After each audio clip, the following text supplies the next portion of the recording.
হ্যাঁ হ্যাঁ, এটা বাড়ির মান দেখলে সমস্যা, আমি জানি এলে কইছি মাস্ক লাগাইলেন। মানে এই কাজ কিরকম আপনি খালি এটা কইবেন, আর বেশি কিছু কইবার দরকার নেই। মানে এই কাজটা কিরকম, মানে এদিকে আসো। না না হিলার আইবার দরকার না, আপনি কইন মানে এই কাজটা কিরকম, মানে কি মন ইনকাম এই কাজে, মান দে 6 লাখ 7 লাখ টাকা দিয়ে বর্তমানে আইতেছে, 7 লাখ টাকা দিয়েও কিন্তু আইতেছে, মানে এই কাজের ইনকাম কি মন? ইনকাম হাসা কথা কইবেন, আপনার কয়টা থাকে, মিছা কথা কয়ে লাভ নাই। ইনকাম ধরেন যে পরিশ্রম, এই কাজে পরিশ্রম।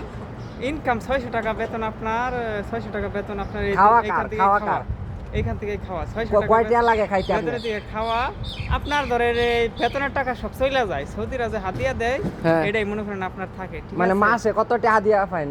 2-3 হাজার? মাসে বা এটার কোনো হিসাব নাই, মানে কারণ আনুমানিক ধরেন, এইখানকার সৌদি অনেক ভালো, এখান সৌদির অনেক হাতিয়া দেয় সব মানে থেকে। আনুমানিক কত, 2000 3000 5000 কত হাত বা দিয়া পাইন? এটার কোনো হিসাব নাই মানে আপনার একটা কোন একটা অ্যামাউন্ট কোন যে সর্বনিম্ন কত পাইছেন? ধরেন যে মাদ্রাসা খোলা থাকলে 1000-1200 হয় বেতন বাদ দিয়া, বেতন বাদ মাদ্রাসা দিয়া, বন্ধ, তাইলে হ্যাঁ। 1000 হইলে 1600 টাকা পড়তাছে আপনার মাসে। যদি মাদ্রাসা বন্ধ থাকে তাহলে ইনকামটা একটু কম হয়, ঠিক আছে? আর এইখানকার সৌদি অনেক ভালো, অনেক ভালো এইখানকার সৌদি।